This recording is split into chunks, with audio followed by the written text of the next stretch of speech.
The Competition Commission is probing effects of supermarket chains entering townships, rural areas, and the informal economy. A particular focus is the impact of long-term exclusive lease agreements and the role of financiers.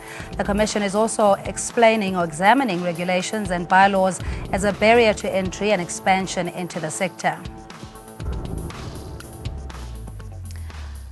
And joining us live in studio, Zama Kampi, Black SA Secretary, and we have Sipho Hlongwa, Townships Economy Empowerment Group Chairperson, and on the phone line, Tony Modise, Market Analyst. Good evening to you, gentlemen, and thank you so much for joining us. Let's start with you, Mr. Kampi. In terms of the township economy, who owns the market share, and is there anything to salvage? Good evening, Cindy, and all viewers. You see, township market is very big. It's about 44 billion. Here in South Africa. So basically, but now it's not centralized, it's more focusing on bigger markets. But the smaller markets, they don't benefit much from that. When I talk about small markets, I'm talking about your townships economy. And I'm also talking about, you see, when we grew up in the township, we grew up buying from spaza, buying from the shops. But all those shops now, they are fading day and day out. Is this a case of lack of innovation in that the township economy failed to re-engineer or to reinvent itself, that we remained stagnant and accepted even the big players? Shopping centers came about, we were excited, not realizing the impact that it would have on the informal economy. Mr. Hlongwa. No, not at all. It's actually the other way around. The township economy has been bulldozed. It has been taken over, and the people who enter the township enter so not with an intention of building the township economy, but with an intention of looting from the township. So the current model of the township economy is such that the new players in the townships are there not for the township but for themselves. All right, so how do we then reverse what some would call gains, because it is a consumer's market for convenience and not having to travel with multiple taxis to get to the grocery store?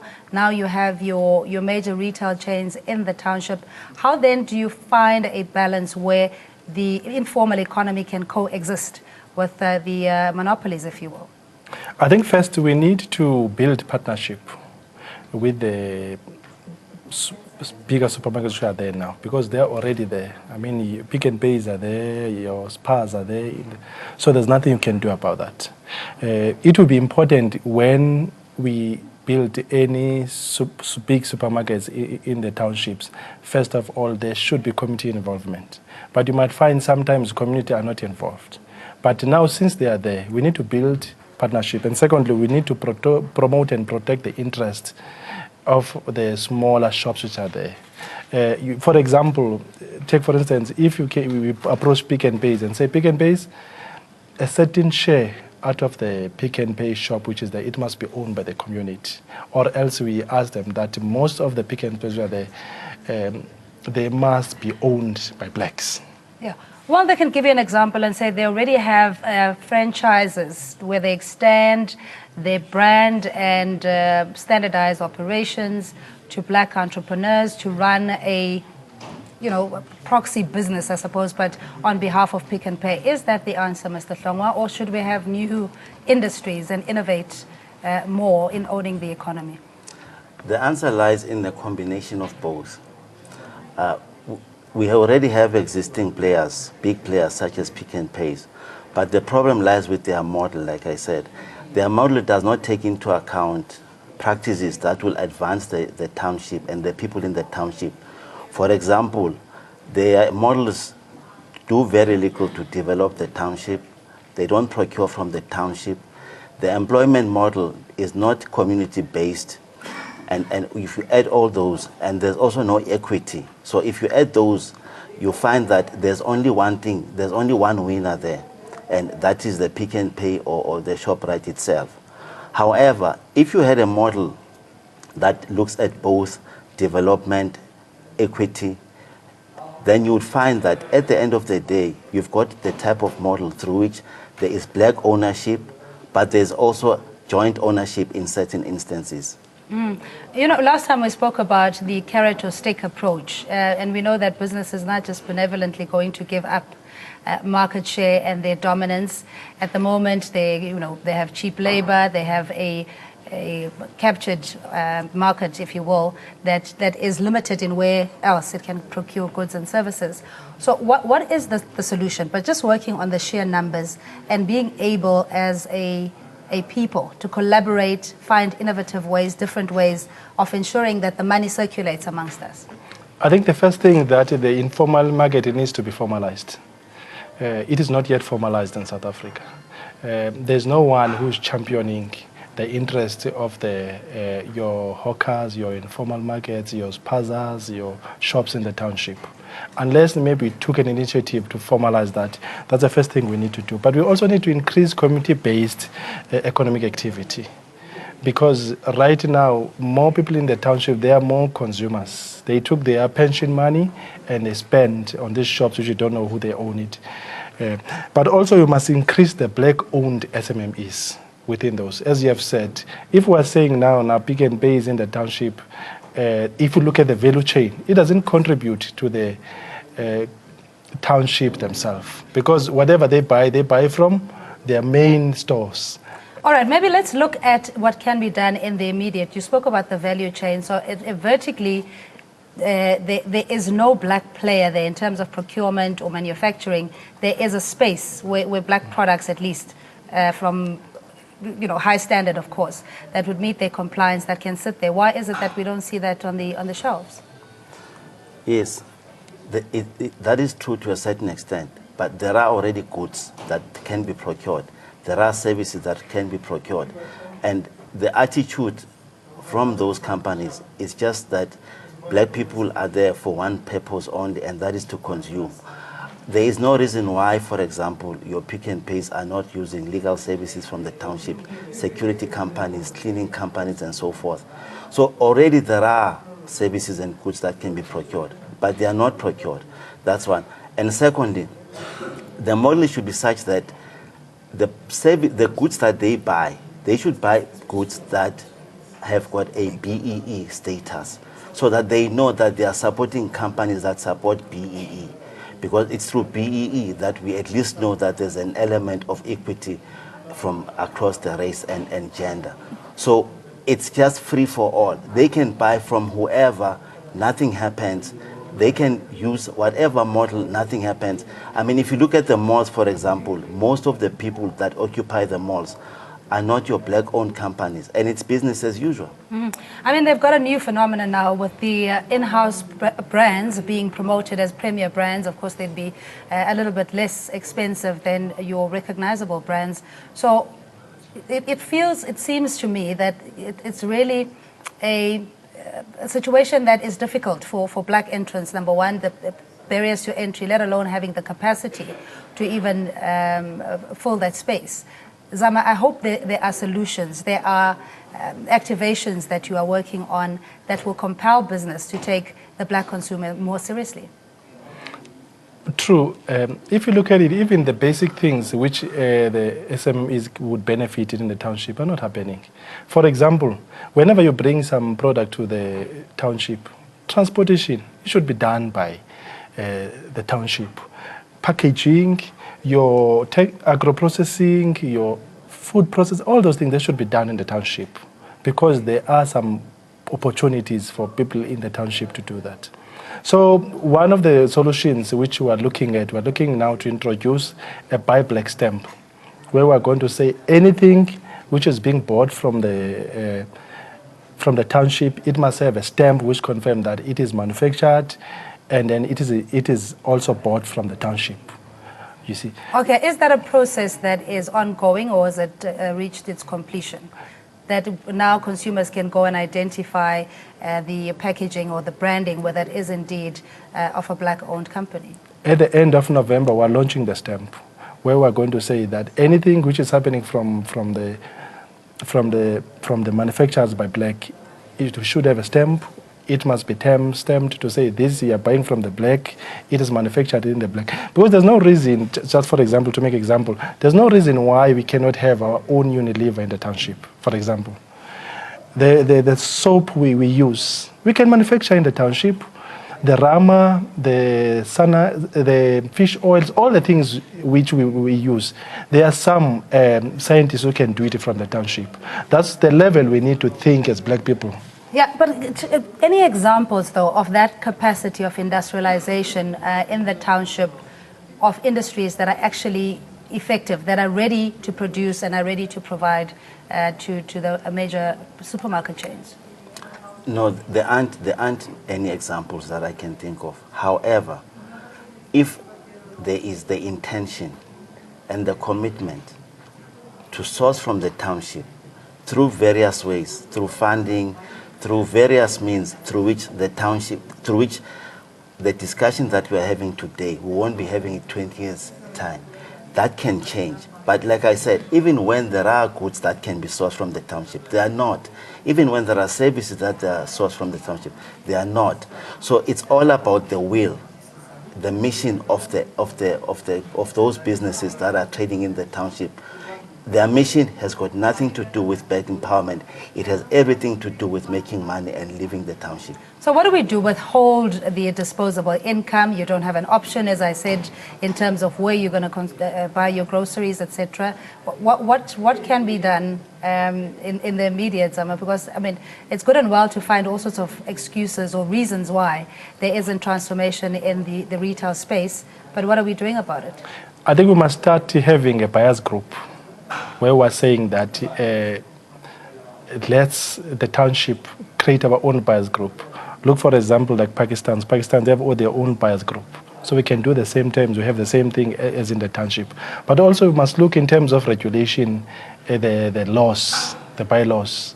And those bylaws, they must favor the people from the townships, especially those who are running the shops from there. But also we must look also at the impact. We must run some pilot project in different townships.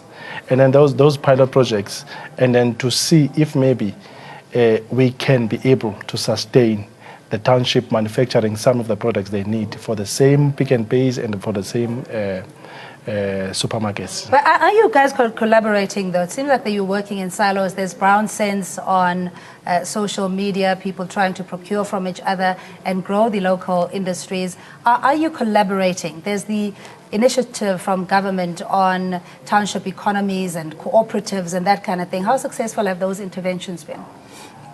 They have not been very successful for various reasons, but we are collaborating as much as we can.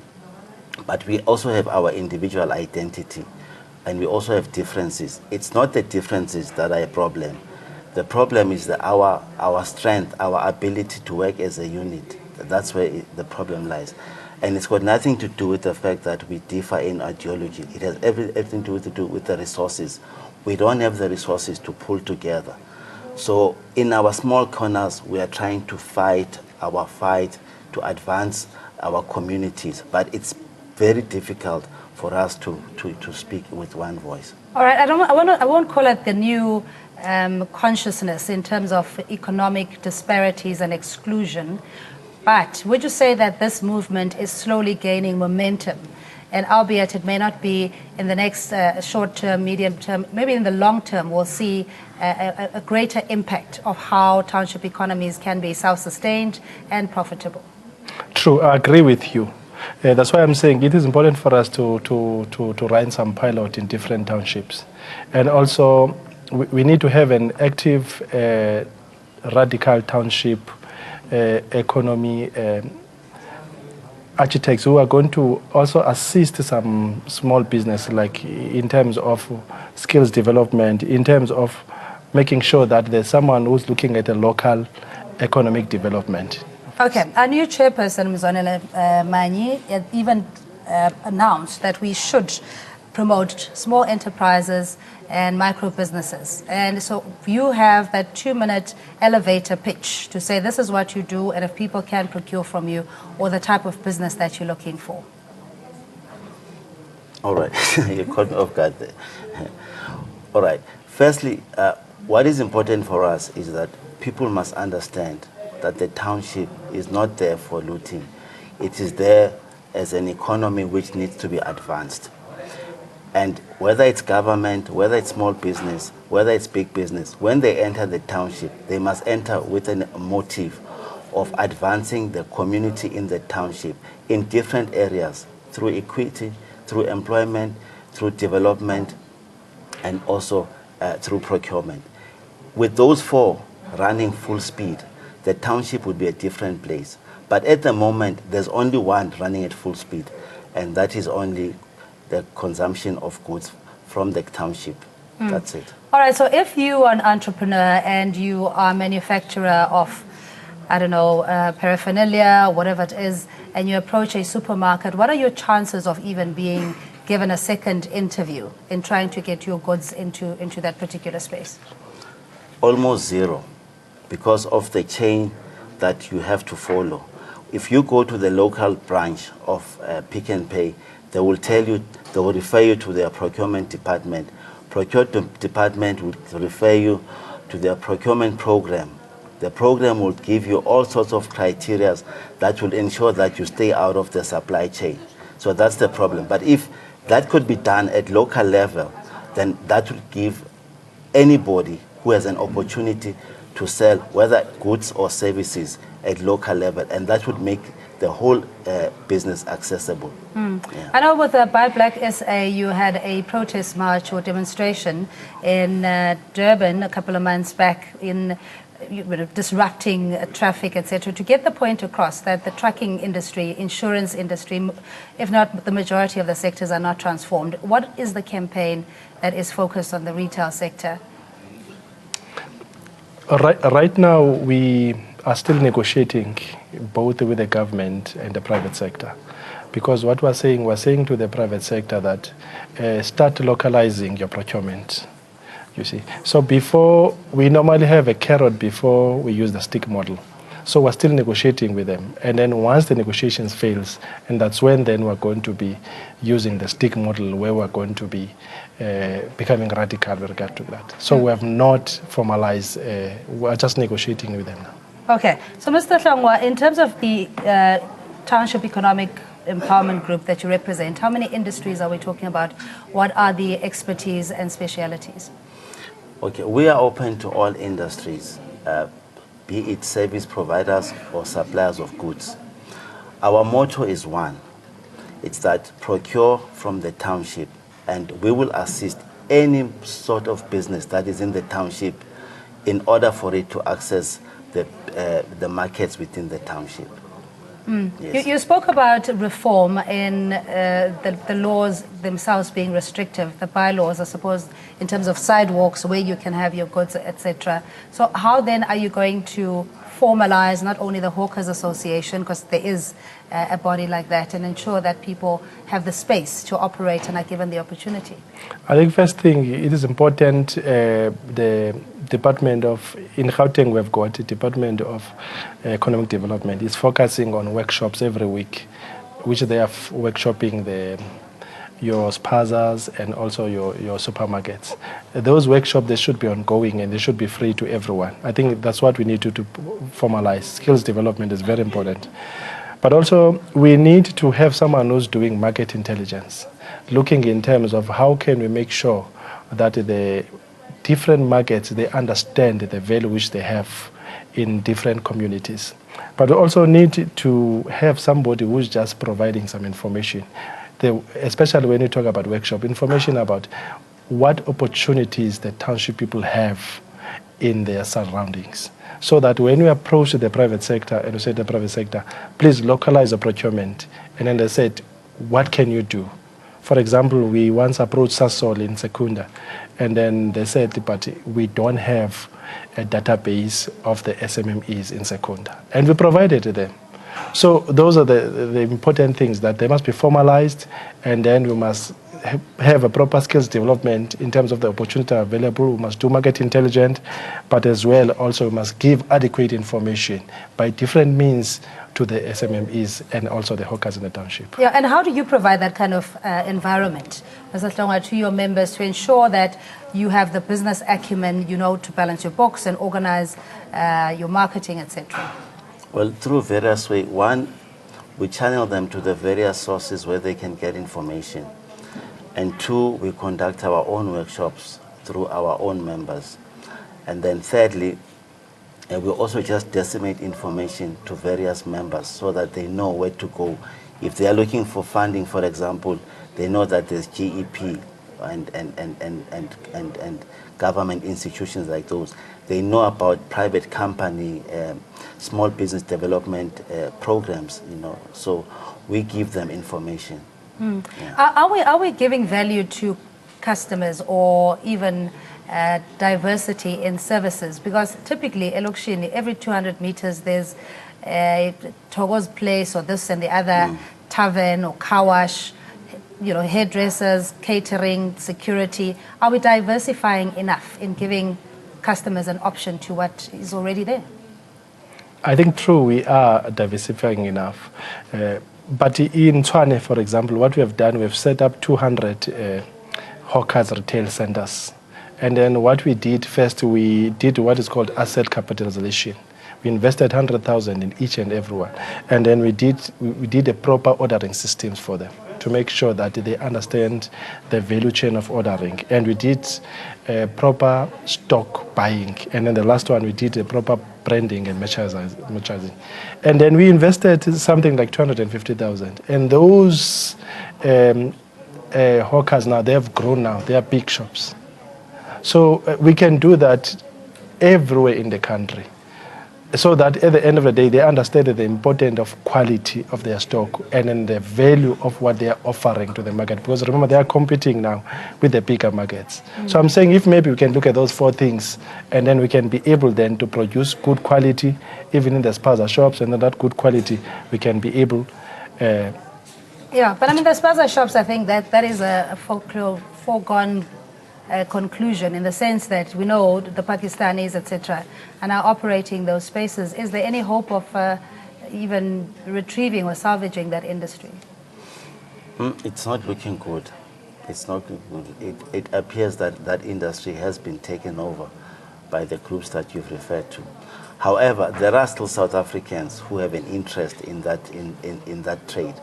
And ours is to support them, not to tell them that, look, that ground has already been taken away from you. So as much as we can, we do support them, and we do encourage them, and we also ask them to look and find ways in which they can be able to compete with those Pakistanis. Okay, just give us contact details very briefly, where our viewers can get more information. If you're looking for buyback, our hotline is +27 82 977 1370. Okay, we'll put that on our social media platform. Mr. Hlongwa, thanks indeed for joining us. We had Zama Gampi from Buy Black SA as their secretary, and Sipho Hlongwa Township's Economic Empowerment Group as their chairperson. And you at home, much appreciated. Thanks indeed for joining us. Being a Monday, we get to go home early, but up next is the beautiful game, so don't miss that. We'll be back, of course, tomorrow evening. Be abundantly blessed from me and the crew. Cheers for now.